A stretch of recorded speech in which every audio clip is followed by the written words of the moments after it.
Welcome to Loaded and Rolling. I'm your host, Thomas Wasson. It's a new year, and that means a new podcast. We have the same background, though, folks, because you know what? We love continuity. But talking about all the wonderful things of 2025, one of the big trends, especially in trucking, is going to be cross-border movements. Those of you who have been living under a rock, south of the border is no longer a restaurant that is serving food in a mall. It's actually part of a larger effort called nearshoring, as manufacturing is transitioning from parts of East Asia, including China, over to Mexico and some may say Canada. Someone will call me if I don't mention that. But we're going to be bringing on the folks at Sunset to talk about what this means, because it's always better to talk to the experts. I am just but a vessel for information. And so let's just get down to business here. We're going to be welcoming on to the show Jose Minarro. He's the managing director of cross-border operations at Sunset Transportation. And Jose, pleasure to have you on the show. You're officially the first guest of 2025. I feel very honored. Very, very nice meeting you, Mr. Thomas. And I agree with you. It's no longer just a restaurant. There's a bunch of stuff going on down the southern border. And let's start diving into that. Tell us a little bit about your experience first. And for folks who aren't really familiar with what's going on in Mexico, catch us up a little bit.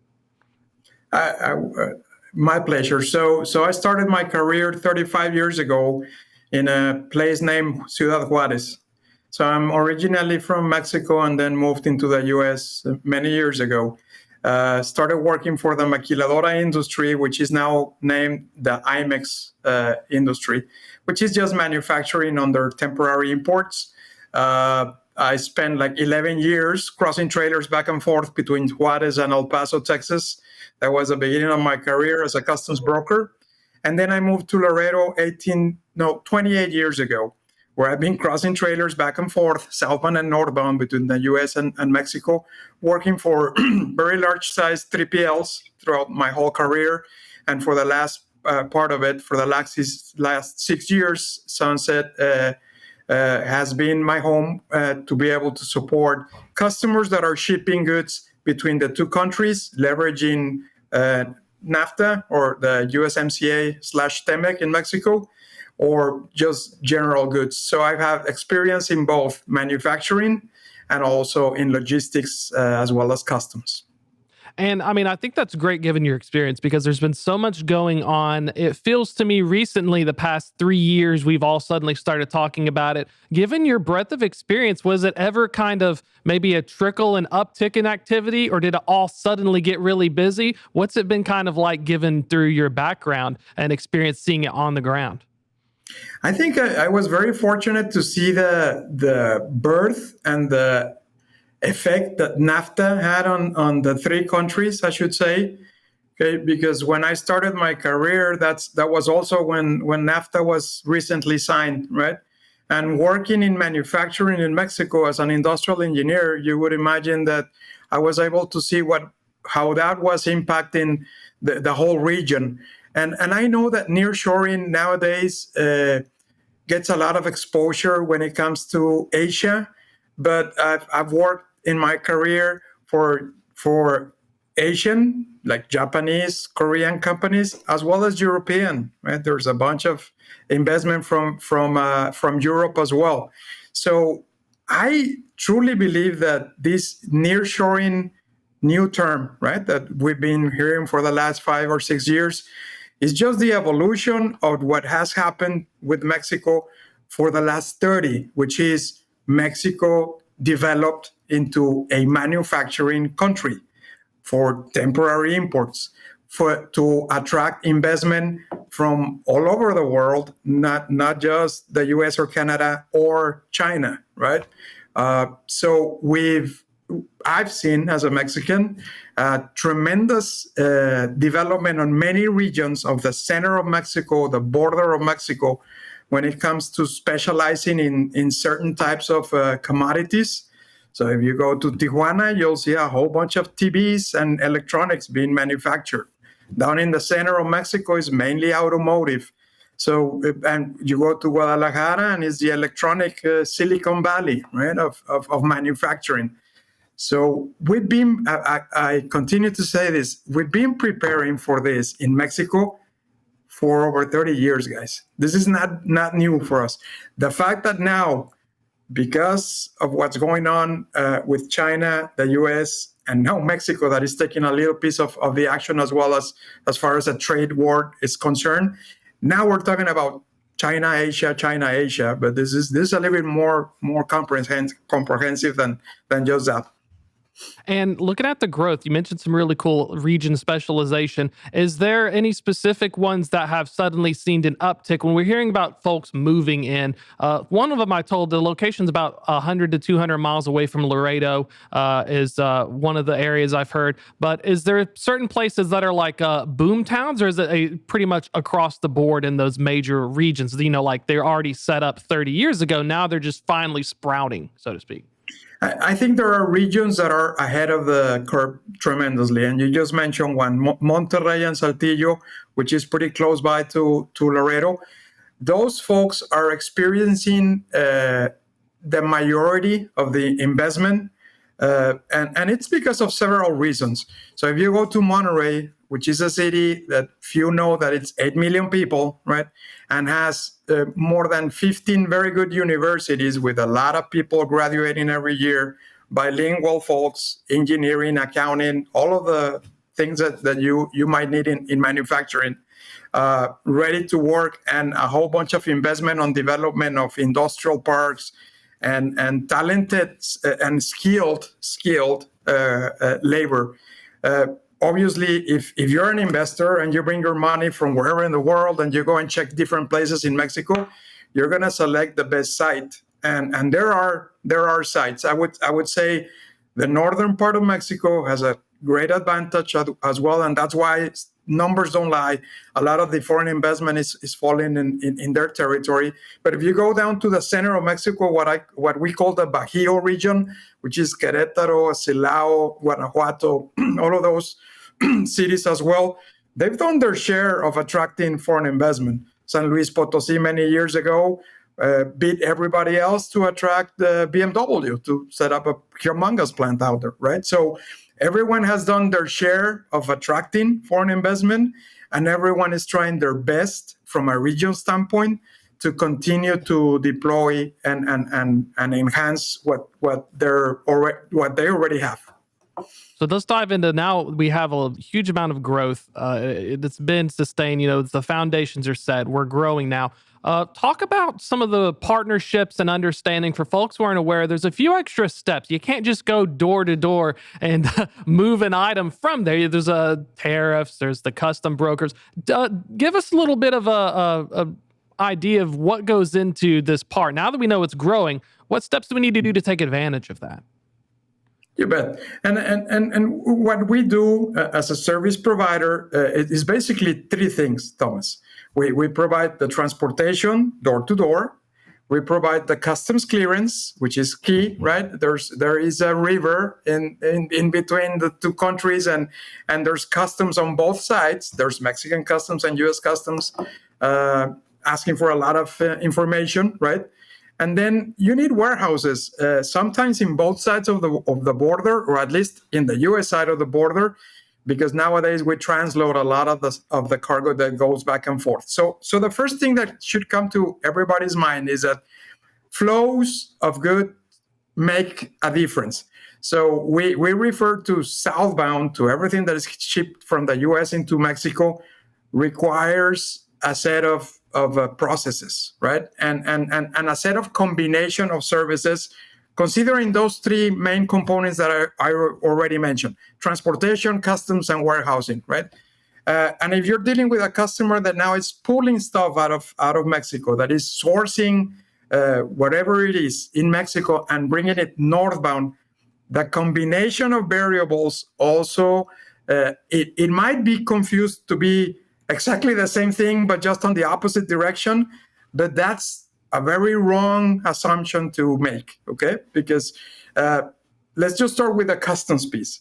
If you're heading southbound, the party that you have to be worried about or concerned about is Mexican customs. They're receiving it. It's imports into Mexico. It's collection of duties.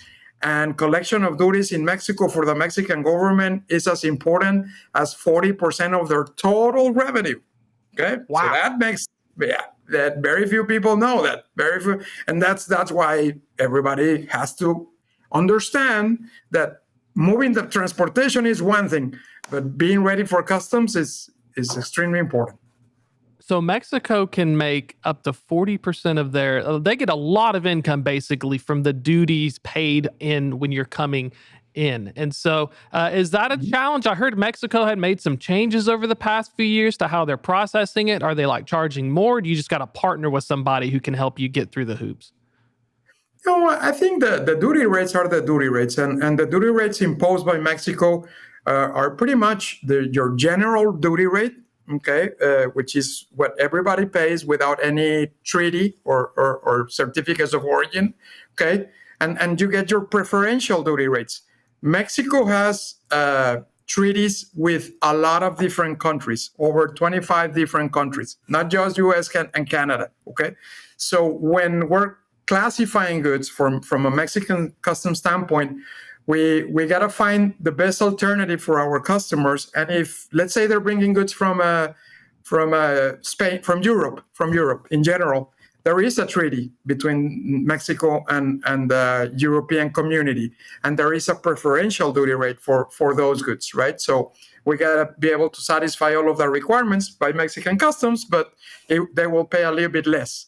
When it comes to goods from China, and that's not the noise, the reality that you've heard over the last month or so, there were a few avenues, okay, that were allowing goods to come into Mexico, not necessarily in a legal form, all right, that were bypassing the correct amount of duty payment for Chinese goods. That has changed drastically, and recently we've seen a series of events that protected, especially from, and I'm referring to consumer goods, okay, consumer goods destined to the Mexican market that were coming in and not creating revenue for the Mexican government.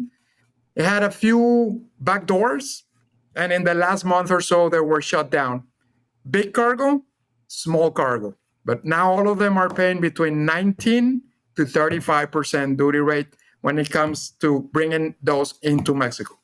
And when we're looking at the duty rate, one thing I've heard explained to me is I'm assuming you declare the value of the shipment and then you get the duty rate calculated. If I was an enterprising Chinese businessman from Shenzhen, could I technically fudge my numbers and say that my toilet paper is actually worth $1 when in fact it's worth like $5? Is that something that they've been doing to try to do the loophole, or did they just ship it in and backdoor it and just relabel it or something? No, that's one of the multiple ways you can cheat, right? And it's all tied to valuation, right? But you are correct. One of the items that they're checking at the ports of entry now is valuation. So now customs has, like anybody else in the world that has access to new technology, they have technology that queries the values of similar goods, right? So if Jose is trying to be very smart and values a mouse for a computer way under the price that everyone else is bringing them, they will issue a questionnaire that will ask you to prove it. And if you can't, then that becomes a real issue. 10% of the shipments that come into Mexico, Thomas, get red lighted. Okay, that is the norm. So customs has two ways of checking that what we just mentioned. Okay, if they happen to be one of the shipments that gets one of the 10 that gets red lighted, at that point they're checking for correct classification, the HTS number, correct country of origin, because they can be declaring that it's from Vietnam, but then they open it up and it says made in China, right? Or they can check the value, and that is done through their system itself. Or they can do, this is one thing that few people know. Once you clear a shipment into Mexico, it doesn't die. The process do not die there. Customs has 5 years after that to come back and check if all of the information that you provided was accurate. and they can question a value 4 years and a half later and tell you, why was your mouse so cheap, Jose? How were you able to beat everyone else, even Microsoft themselves, right? And they'll catch you. Sooner rather than later, they'll get you.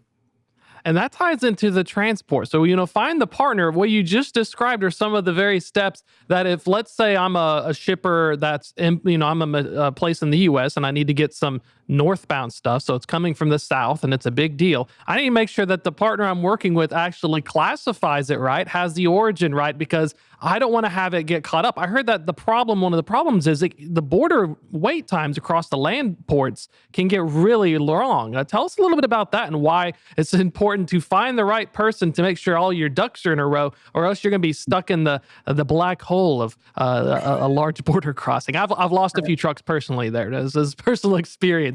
The load was supposed to be there 2 or 3 days ago, and they said, no, it's going to be next week. And you're just like, I'm waiting for it to get transloaded. But tell us a little bit about that. It's a difficult game. I've always tried to oversimplify stuff because I'm an engineer and I can tell you about the whole process, but it would be a very boring conversation. Okay, truly, what happens because I've been here living in the border for many years, up 30 years, and I understand the complexities and the variables that change every day, Thomas. It truly becomes a game where you need to understand the rules of engagement, respect them, and learn how to play the game, adapting to how things change every day. The main issue that most of the shippers or companies, logistics companies that come into the market and trying to conquer the border and fail with is that they try to apply common sense, or even worse, they try to compare it with domestic shipping, okay? And I've seen them pull their hairs out because there are so many different players in this black hole that you mentioned that if you don't know how to play in the same sandbox with everyone else, then you'll just create enemies, or not enemies, but people that don't want to work with you, don't want to play with you, and they can make your life miserable. So we have these conversations in Sunset with folks as experienced and old as I am, okay? Every day something changes. Today, the Department of Agriculture in Mexico has a backlog because of holidays, because of changes in regulations. So some shipments that are heading southbound, okay, instead of taking 2 to 3 hours to be checked at the actual border, at the actual bridge, it's taking them 1 to 2 days. Okay, and that's new for me. And I'm an old guy, right? That's new for me. So that changes the whole dynamics. That makes a carrier very uncomfortable because his trailer is stuck in the border. That makes a drayman, a local drayman, really, really mad because he wants to cross 4 times per day to make a living. And now he's stuck there for 2 days. So that changes the whole dynamics. And if the shipper is using one Mexican carrier that is different to the broker in the Mexican side, the broker on the US side, the US carrier, and he's dealing with 4 different entities, just imagine trying to solve that equation if you're relying on a government-driven process that nobody can control, right? So our advice is at least choose one partner that integrates all of those services and have them help you navigate through all of that stuff, because I can guarantee you it's going to take a lot of local presence and local knowledge to be able to go and solve it in the best way or the best manner possible. Okay? And that reminds me, I've spoken with other freight brokers about this and trucking companies, and that's what it feels like, is you almost have to become a fixer. Like you got to know a guy who knows a guy, and compared to the domestic market, you could just phone call people and just smile and dial. And then here, it's like you have to build the relationships. Is there anything in terms of relationships for like the whole end to end? What's kind of the hardest thing? Is it easier to just go from like Mexico direct to the US, drop it off? Or is everyone doing what you're saying is you got to go to the dray person, you dray it from a warehouse to the US and other, what's the most common way folks are trying to move their stuff? And if I'm looking to try and ship my stuff? For folks that are forward driven, we're all trying our best to do it as direct as possible, okay? and I understand how shipments flow between Canada and the US, okay? And that is our ideal. That is our goal. As much as Mexican customs and US customs allow us to do that, okay?